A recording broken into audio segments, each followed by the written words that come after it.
members of family,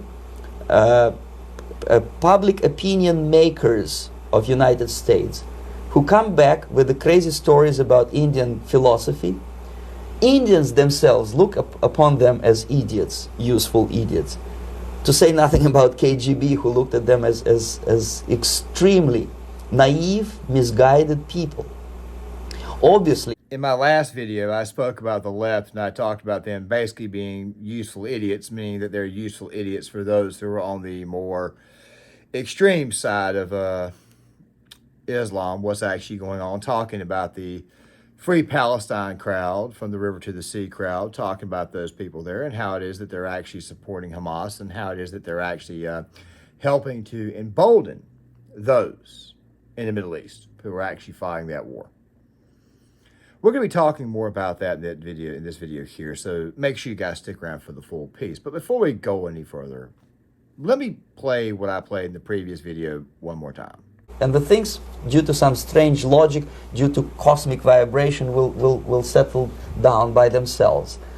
This is exactly what the KGB and Marxist-Leninist propaganda wants from Americans, to distract their opinion, attention, and mental energy from real issues of the United States into a non-issues, into a non-world, non-existent. Now, as I have said, Yuri Bezmenov is something that we're quite frankly going to be exploring before the end of the year, because the takes are going to become much more detailed, much longer, much more nuanced, of course, because you guys know me. In the amount of time that I have, I've got to put out a video, maybe 2 a day, obviously for algorithmic purposes, but at this moment in time through the summer, this right here is the opportunity for me to kind of switch over to one very well-crafted video a day. The reason why is so that way you guys can see that the videos are in fact not just being put together based upon what's trending or whatnot, but actually much more serious takes. And by the way, the projects that I've been working on, stuff like what you're seeing now, they're going to be phased back into the weekend, but I want to go ahead and just kind of put some of these out now. And of course, we'll get back to that next week. You'll get your normal crime, immigrant. You'll get those types of videos from me starting again next week. But obviously, there's a few projects and a few things that quite frankly need to get put out there. And obviously, given the time that we have now, I think it's a good idea to start looking into it. So now, you're probably thinking to yourself, playing that last clip from Mr. Bezmenov talking about how it was, it's all designed to distract from the real issues of America. Now, obviously, there's some issues going on in the Middle East. Obviously, there's a lot of things going on, but the issues always remain. They continue on all the time. And of course, I have said that we can walk and chew gum at the same time. My position on this Israel-Gaza-Palestinian conflict, Hamas conflict, is if you just simply put a carrier group somewhere in the Mediterranean, then what would happen is that other parties would more than likely not get involved, meaning that the situation would be contained probably just to that region there. But I'm pretty sure if you're a scholar of something like, say, prophecy, like I am, Bible prophecy, then you at some point in time, that area is going to get extremely lit. But that right there is not what we talk about this channel, because this right here is not a Bible prophecy-based channel. And I try to make my topics not so much religious-driven, but of course, I'm pretty sure you guys kind of know what I mean. I don't want to come off as preachy. I try to stick to the issue at hand. And the issue at hand right now is the fact that, obviously, the left is, for the most part, when they do these protests, when they try to, I don't know, put all their other crap into these movements, I got to tell you right now, they're actually emboldening the other side. And by the other side, I'm talking about those who are actually fighting in that conflict. Now, I want you to think about something really quick. Let's just say, for the sake of argument, that the conflict that's going on right now between Israel and Hamas, what if it stopped? What if it stopped right away? I'm pretty sure that it could, especially given the fact that the IDF outnumbers the hell out of Hamas, okay? Hamas is simply just going on because they know that they've got useful idiots here in the United States that, by the way, get broadcasted on the media that they have, even though it's kind of hard to find. And, of course, they get broadcasted and blasted all over the place, like on Al Jazeera, like I showed you guys in a previous video, which, of course, I'm playing some of this guy for you guys here in the B-roll footage. And they also know that there are certain people out there, especially on that side of the aisle, that give out half-truths. Let me go ahead and kind of play a clip of that, so that way you guys can see what I'm saying. Many conversations, as you have had, with a lot of young people over the last many months now. And you're right, they don't know very much at all about the history of the Middle East, or frankly about history in many areas of the world, including in our own country. But with respect to the Middle East, they don't know that under the the bringing together of the Israelis and the Palestinians by my husband, the then... That right there would be 2016 Democratic presidential nominee Hillary Clinton, the person that, quite frankly, I don't think anybody who watches this channel likes, and I damn sure don't either. And she was talking about the deal that her husband, then President Bill Clinton, tried to strike between Israel and, of course, also the Palestinians then, involving Yasser Arafat. I'll leave a link in the description box. However, she still leaves out a lot, and I mean a lot of stuff, which, by the way, I probably won't be able to fully fill in this video here. But all you got to do is just simply pick up a book, or you got a phone in your hand, just type in Wikipedia, and it'll just eventually lead you to other articles. I don't think Wikipedia is the best source, I'm just saying, but you'll get a lot of articles, you'll get a lot of things that, quite frankly, have factual information on all the times that the Palestinians, quite frankly, either rejected a deal or they felt the terms of a deal were not good enough to actually forge a two-state solution. Now, me personally, I don't think anything like that's going to happen. Obama claimed he was going to get it done. It did not happen. When Bush was in office, you had the situation that actually led to the Palestinians getting the Gaza Strip, mostly because Israel, of course, just said, screw it, we're out, we're tired of dealing with these people. And, of course, it's an absolute, let's be honest, it's an absolute nuisance. I mean, to deal with these people like crazy. It's not even the fact they're dealing with Palestinians. I want to go and make that perfectly clear. They're dealing with Hamas. And, of course, we talked in the previous video how it was that over 53% of the people who live in the Palestinian region, who live in the Gaza Strip, are pro-Hamas. There's also people in the West Bank who are Palestinian who, by the way, are also pro-Hamas. Hamas's headquarters is located in Qatar, okay? So obviously, at some point in time, this was going to happen. And of course, Hamas, after seeing a shipment of money get to Iran, they chose to launch an attack on October the 7th. And that right there is what we're seeing now. But of course, you get the Free Palestine people out here claiming that there's a genocide going on in the Middle East, when in reality, it's just a good old-fashioned war. Now, why in the world did I bring up Hillary Clinton? Well, you see, there are people over there in the Middle East, and it's not just Israelis, but it's also people who live in the Gaza Strip who are members of Hamas, who do keep in touch and actually watch our online content creators. People like, say, Hassan Piker, the Radical Left, who, quite frankly, they also even get on their shows from time to time, and they help spread the propaganda. When they do that, it actually emboldens the protests, which then in turn emboldens Hamas, because you see, they know that these people are in fact useful idiots. I wish I had included that in the previous video, but here we are. That clip of Hamas, by the way, came from the Willie Mack Show. That video will be in the description box, just letting you know right now. I don't fully endorse that channel, but you guys know me. If I use a clip, I try to put the channel at least in the description box from that channel. And of course, you guys will see some of this, of course, in the video that I'm going to be doing on why it is that nobody wants to join the military. But let's get back on topic. The point is this right here. When these people know that they can abuse the American media or American social media to get to American minds, and I'm not calling for a ban or anything, I'm calling for behavioral correction, then they realize that they have somebody rooting them on. If they have somebody rooting them on, they're going to continue to do exactly what they're doing. And in this case, there's not a genocide going on, but instead, it's just a good old-fashioned war, which obviously was the topic of an extremely heated discussion between, well, let's just say that I'm not very good with names or anything, but this guy right here. This right here has been one of the most vocal voices. Palestinian, Arab, who quite frankly is now working on behalf of the IDF, has been for a very, very long time. He's kind of exposed a lot by Hamas. And of course, when you see people like this go at it, you probably think to yourself, this right is going to be an extremely heated debate, heated discussion. That's probably not going to lead to anywhere.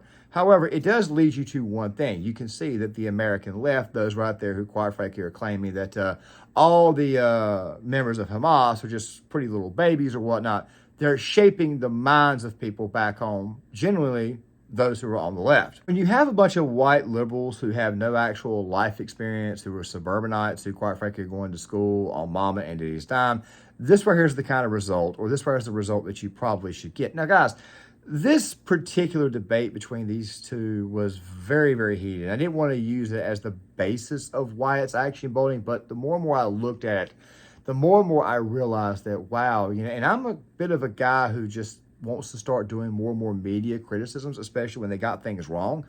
But daggone, when I see this, I'm like, this right here is exactly what I see out of anybody from the pro-Hamas Free Palestine crowd.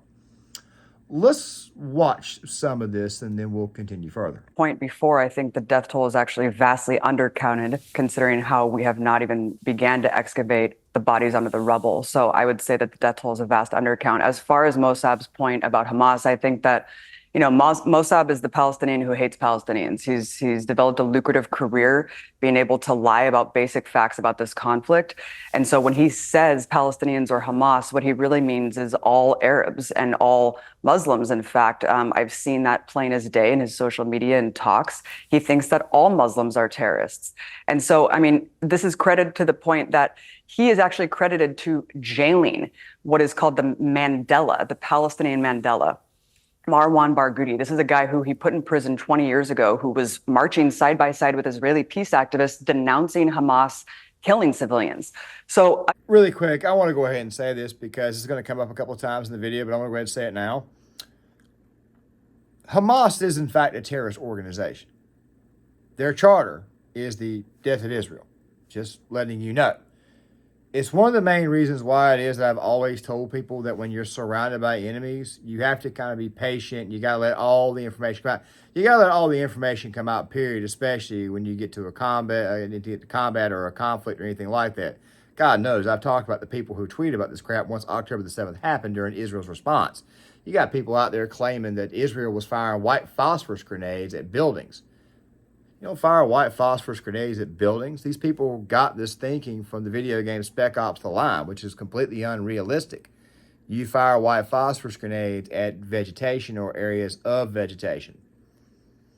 What Israel was actually doing was they were firing smoke grenades at the buildings so that way they could switch all their helicopters over to thermal. So that way they could see through the smoke. But let's get back to what I was about to say. Okay, so far in this discussion, roughly about 51 seconds. And by the way, this part is the second half. I'll link the full review in the description box. The full actual episode is roughly about 40 minutes itself. And the debate itself between these two is only about roughly, I'd say it's right around 18 minutes total. It actually makes up a pretty big bulk of the actual conversation, which then would eventually get heated. The thing is this right here, the way you actually frame things, or at least the way the media tries to frame things, is very, very big in overall perception of what people see on, people actually feel. It's almost like I think Eric Bischoff said in his TED Talk, which I have done several videos, which by the way keep getting copyright claimed on that particular topic. They love to use the pro wrestling model to actually get people's emotions whipped up. They're not really doing this so much. However, it does end up looking like it. Now, I do want to say this right before we go any further, okay? If you didn't see the actual debate or discussion between these three, the actual segment itself starts out with Piers Morgan interviewing a guy who I think is an IDF spokesman, and Piers kind of comes off like Piers Morgan, interrupting, aggravating, all that type of stuff there, basically being punchy, feels like an agenda, but in reality, he's really just doing his job. I actually couldn't beat Piers up for it because he's asking questions that he's being told to ask. Now, granted, it's his own show. It's not state media, but I'm pretty sure he doesn't actually run everything. The point is this right here. In the discussion that he had with the previous gentleman, he was trying to get the casualty counts and he was trying to get the civilian death toll count. I hate to tell you this, but you're never going to get that in a conflict or a war, which, by the way, is something that we've tried to explain to people on the left for a very, very long time. They're very, very susceptible to bad news. What if I was to tell you that during Vietnam, their protests, while they may have seemed justifiable to some people on the left, in reality really were not, because there were incidents involving the North Vietnamese torturing and killing civilians themselves. I'm not condoning either one. I'm just simply saying that bad happens on both sides of the aisle. But yet here it is, our men come home during that conflict and they're called baby killers and all that type of crap there. And of course, this right here is how the left is. It's a great big giant smear campaign. This right is who these people are. And of course, character assassination is a very, very big part of it. Which, by the way, will probably be a video at a later date in this in this actual series, and I'm going to have running a little bit later on. The point is this right here. The way a debate is initially framed is normally what people end up seeing, and they basically get their feelings based upon that. Somebody who's based and principled, or somebody who's actually been through the ringer, is less likely to fall or be susceptible to the garbage that you guys are about to see. Again, I mean, when we're looking at someone who's worked for Israeli intelligence, who spouts the same rhetoric as Israelis, who say Hamas, but what they really mean is all Palestinians, I mean, it's really hard to debate someone on the fundamental reality and the principles of, the facts of this conflict. Now, to your point, Piers, about what should they do about Hamas, I reject the premise of Israel's genocide. I'm not going to sit here and say, yes, Hamas is a terrorist organization and they need to be eradicated. Of course, that's not true. And I think that we can both agree. What do you mean that's not it's true? An impossible task. It's not true that something needs to be done about Hamas. I don't agree with that framework and the parameters of that debate. Why? Because Israel's been committing ethnic cleansing and genocidal policies. So Hamas does not need to be dismantled. This is the loony thinking. These are the people who are shaping the minds of the idiots that you see out there. The same idiots who, by the way, go out there and they protest. And, of course, the people who in the Middle East, of course, those right there who are actually fighting against the idea, they see this type of thing. They think they have an ally. It emboldens them. This type of stupidity right here emboldens these types of people. They say it. They hear it. We got an ally. Yeah, Osama bin Laden, it was found out right after he died that he had a favorite news anchor. That news anchor's name was Keith Olbermann. And apparently Osama bin Laden watched a lot of MSNBC. Just saying, but let's continue. Reason about it. Look, I think that when you're comparing one guy and his statement to literally dozens of genocidal statements. Okay, but look at the official spokespeople of Israel, Piers, and look at the actual genocide they're committing. You cannot compare the two. It's a complete false equivalency. One guy is saying one thing, the other dozens of Israeli ministers and cabinet officials and public media personas on TV are saying one thing and actually doing it on the ground. You would allow Hamas to stay in power? On the ground. It's not up to me, Piers. Hamas is representative of a large. You've been expressing many opinions. But here's the thing. What's your opinion? Marwan Barghouti is the most popular unifying figure in Palestinian society. He would resoundingly win in an election against Hamas. So what this is about, this isn't about Hamas. This is about eliminating every faction of Palestinian resistance, peaceful or not. It is not about Hamas. It's all about what Hamas did on October the 7th. But Piers, I think we both know it's not. Because what is the military occupation founded upon? When did Hamas come into power? We know that this isn't just about Hamas. What was Israel doing in the West Bank the year prior to October 7th? They killed 500 Palestinians, 80 children. This is ethnic cleansing. This is a military occupation. As long as you have these policies in place, you will never get to the root of the violence, Piers. All right, Mossab, there was an allegation there that you think all Muslims are terrorists. What's your response to it? Liar. And let me go ahead and tell you how I know you're lying. First of all, the Hamas charter that says they recognize Israel's borders up to 1967 is leaving out something very, very important, and that right there is the city of Jerusalem. They're also leaving out the Golan Heights, which Israel won during the Six-Day War. Basically, what Hamas is saying is that I respect the land that they are staying in at this moment in time, but we do not recognize that Jerusalem, which, by the way, former President Trump moved our embassy to. Jerusalem is a part of Israel the exact same way the Gaza Strip belonged to Israel, but then Israel got pissed off and said, you guys can keep it, we're tired of dealing with you. This is the game these people play. This is outright gaslighting, and she, quite frankly, left out some extremely important information. If she was smart, then she never would have used this line of attack, or she never would have brought this line up at all. The reason why is because anybody with half a brain can actually go to a history book and see exactly what Israel's borders were in 1967. Which, by the way, would include the Golan Heights conflict, the Six-Day War, and the recapture of Jerusalem. But here's the next game they play. This right here is roughly 1 minute and 26 seconds, the longest part of the video. I initially didn't want to include it, but I think it's very, very important in the overall scope of the conversation. Look, I think that when you're comparing one guy and his statement to literally dozens of genocidal statements. Okay, but look at the official spokespeople of Israel, Piers, and look at the actual genocide they're committing. You cannot compare the two. It's a complete false equivalency. One guy is saying one thing, the other dozens of Israeli ministers and cabinet officials and public media personas on TV are saying one thing and actually doing it on the ground. You would allow Hamas to stay in power? On the ground. It's not up to me, Piers. Hamas is representative of a large. You've been expressing many opinions. But here's the thing. What's your opinion? Marwan Barghouti is the most popular unifying figure in Palestinian society. He would resoundingly win in an election against Hamas. So what this is about, this isn't about Hamas. This is about eliminating every faction of Palestinian resistance, peaceful or not. It is not about Hamas. It's all about what Hamas did on October the 7th. But Piers, I think we both know it's not. Because what is the military occupation founded upon? When did Hamas come into power? We know that this isn't just about Hamas. What was Israel doing in the West Bank the year prior to October 7th? They killed 500 Palestinians, 80 children. This is ethnic cleansing. This is a military occupation. As long as you have these policies in place, you will never get to the root of the violence, Piers. All right, Mossab, there was an allegation there that you think all Muslims are terrorists. What's your response to it? Now, basically, over a course of a minute and 26 seconds, she basically told you that this individual would get elected when 53% of, 53% of the Gaza Strip favors Hamas. And I'm pretty sure at this moment in time, it's much, much more than that because they're currently at war with Israel.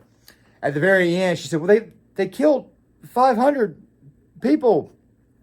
The death toll was probably a lot higher, okay? A lot higher, meaning there's a lot more Palestinians that have been killed, probably members of Hamas. Israel's actually been pretty good about keeping the civilian deaths down. But how many people died on October the 7th? Oh, yeah, that's right. To our knowledge, it's over 1,000. You see, you are not allowed to defend yourself against them. You're not allowed to fight back against them. They are allowed to believe it. By the way, it's pretty much the exact same spirit. Okay? Anytime something like this happens in the Middle East with one of these terrorist groups, they get a hold of the U.S. media and they play victim. That's what they do. Oh, by the way, that's really what the modern leftists. And one more thing, too. That very last bit where she said, she basically told my man that all Muslims are terrorists, as that's what he said going through his Twitter file. And I've been through his Twitter account before. There's a lot of things said there. And, of course, a lot of it's being said in Arabic. Can't translate everything, but I got to be honest with you. This is kind of what the left does.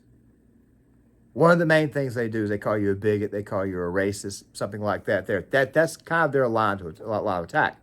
But my man here is about to literally light her up. And by the way, every single pro-Hamas, pro-Palestinian person that gets up there needs to be lit up the exact same way she was. But pay very close attention to her facial expressions during this entire ordeal. There was an allegation there that you think all Muslims are terrorists. What's your response to what Abby Martin said? Well, this is Abby's desperate attempt to discredit me. I'm a man of the field. I fought against Hamas as part of intelligence, legitimate intelligence organization, against savage group that were targeting civilians in suicide bombing attacks, waves of suicide bombing attacks that they killed people indiscriminately. So Abby today want me for some reason to apologize for saving human life because my truth challenges her convenient truth. Abby does not have the authority. She's just a self-appointed low-grade journalist. How can you be a journalist and you call this a genocide, ethnic cleansing? And she just keep repeating ethnic cleansing, genocide, colonialism, etc. None of it is real, including Palestine. It's only in your head. None of it is existential. Palestine was never born. How can you free it? It was never there. It's just a colonial entity, and some people choose to make it into a... Now, obviously, there was a lot said, but I'm going to be focusing on the colonialism aspect just for a quick second. A lot of liberals, more famously, people like, say, Oliver Stone or whatnot, or Abby probably subscribes to this theory. A lot of them love to look at the United States and think it's just some evil colonial power. Yet they're living in it. They were born and raised in it, and they want everybody else to have a guilty conscience like themselves. Guilt, by the way, is something that these people want, and I think I know where the hell it is they get it from. It seems to me like there's a spiritual connection between the U.S. progressive left and those who, I don't know, carry the rifles for groups like Hamas and Hezbollah. Just saying, maybe they go hand in hand. I mean, I called them useful idiots in my last video, which they are useful idiots. They tell you it's a genocide, yet it's an actual war. Let's talk about genocide for a very quick second, and we'll get to the last part here in a minute. Let's talk about genocide for a very quick second. And I know what you guys are probably thinking. You're going to bring up the Holocaust. No, I tell you what I'm going to do. I'm going to bring up a lot more things outside the Holocaust. Okay, you ready? Armenian genocide. That was an actual genocide. Over 5 million. I would argue that everything from 1917 all the way to 1953, talk about Russian Revolution, Talk about the Russian Civil War. I'm talking about Russia's fight against Poland, Russia's fight in Ukraine. I just mentioned the Civil War, of course. The Great Famine when Stalin took over, the Great Purges, the Winter War, of course. Also to go on top of that, World War II itself, Operation Barbarossa, even the fight back. Over 20 million Russians. Maybe even more than that. I would argue that was a genocide. Oh, and let's not forget that Stalin also had a doctor's plot right before he died. It was probably going to kill millions more. Then you get the Holocaust. And by the way, not only was it 6 million Jews, it's been estimated to be at least another 3 to 6 million, how do I say, gypsies, who, by the way, are also gay. Also something else too, weirdos, mentally ill, that type of stuff there. By the way, I'm not saying that to insult anybody. I'm just saying that that's what they called them at the time. Those were literal genocides. But Abby here, she won't even bring those up. She'll say this war is a genocide, when in reality, it's just a war. But let's get to the last part. Identity, and this parrot has been just repeating Hamas propaganda. Marwan Barghouti that she's talking about him, she never met him. I knew Marwan before he got to power. He's a criminal. He killed 5 people. He has blood on his hands. He cheated on his wife. He has a secret son that he never revealed it to the public. Of course, I can criticize him, and I can criticize all the criminals that I know personally. She's been there only for a visit, and maybe she had some falafel sandwich, you know, and she really was blown away of the Palestinian experience. There is no such a thing as Palestine. It's about time to retire, find a different job. You're not a journalist. You don't qualify even to be a mother. Now, honestly, I would not have gone that far as to say that she does not qualify to be a mother. I'm pretty sure maybe if she found God, maybe if she found Jesus, maybe if she made some actual changes in her life, maybe if she, I don't know, maybe got a little bit smarter, then maybe she might can get some of that back. And obviously, my man is upset about the situation. What these people don't seem to realize is that these right here are the people who are shaping their minds, people who, quite frankly, don't understand history, people who go out there and basically play victim and try to say that everybody in there is an actual victim. Let me go ahead and tell you something right now. I am in no way, shape, or form pro-killing innocent civilians or anything like that. Never will be. However, I also understand through my tours in combat in the Middle East, dealing with these same types of people, especially terrorist networks, that these are the same type of people who throw children in front of them and use them as human shields. These are the same people that you have to strip down when you actually detain them. The reason why is because they got what? They got explosives hidden up their rear. They've got stuff on them. They create IEDs, improvised explosive devices. Many of U.S. personnel, U.S. Marine, U.S. soldier, Navy, et cetera, got killed due to IEDs. I know how these people are. They're shady. They are actually very, very slimy in the way they go about things. Very, very cowardly, too. The only thing my man is doing is pointing out exactly what the tactics are, and these people over here in the eyes, these people on the left, especially the U.S. progressive left, they refuse to actually see things. I've always believed that if you actually put them out there on the field and actually force them to see exactly what the other side was doing, they would have a better understanding. But Abby, in my personal opinion, I think is an extremely dishonest actor. She knows what the hell is going on over there, and you can tell that she knows this because her only line of attack was to bring up, well, they killed over 500. Well, what about the over 1,000 that got killed on October the 7th? What about the U.S. hostages that are being held there? You see, she left that part out because these people are, in fact, pro-Hamas. It is their stupidity. It is their stupidity on these issues, their dishonesty, the fact that this form of propaganda gets to the enemy side, people who are holding U.S. personnel hostage right now. It is that right there that emboldens them and makes them feel stronger than what the hell they really truly are. Hamas has no absolute chance in hell in a stand-up fight against the IDF. Even if Hezbollah was to come in, even if the Houthis were to come in, the IDF, quite frankly, is way too souped up. These people have no chance. And here it is right now, they're about to lose a lot of people. The U.S. progressive left, through their pandering, through their free Palestine crap, through their solidarity BS, through their lies and their manipulation, in the current U.S. media atmosphere, the world media atmosphere, could very, very well end that line because of the way these people act. And of course, they will never, not one bit, take responsibility for their actions because, what are they? Effeminate. That is who the hell these people are. And by the way, their effeminate nature is what makes terror cells like Hamas give them the confidence to overtake, use, and manipulate these useful idiots. And that, my friends, is exactly how it is and why it is that the U.S. progressive left emboldens radical Islam. I want you guys to tell me what you think in the comment section. Tell me how far off I am. Now, I want to say this right before I close the video. This video right here will be coming out on Saturday. I'm making it obviously on Thursday. Sunday, the video on why nobody wants to join will be coming out. Of course, there'll be a lot of interesting information in that video as well. Come Monday, we're probably going to go back to what we were doing, but still one video a day, well edited, about immigration and crime and stuff. But I wanted to go ahead and get these videos out here because obviously these are topics I wanted to work on before, but now the opportunity has arisen. So make sure you guys please tell me what you think. Please hit the like button. Please subscribe if you're new to the channel. Please also hit the notifications bell. You guys can follow me on Facebook. You can follow me on Twitter. And I'll see you guys later.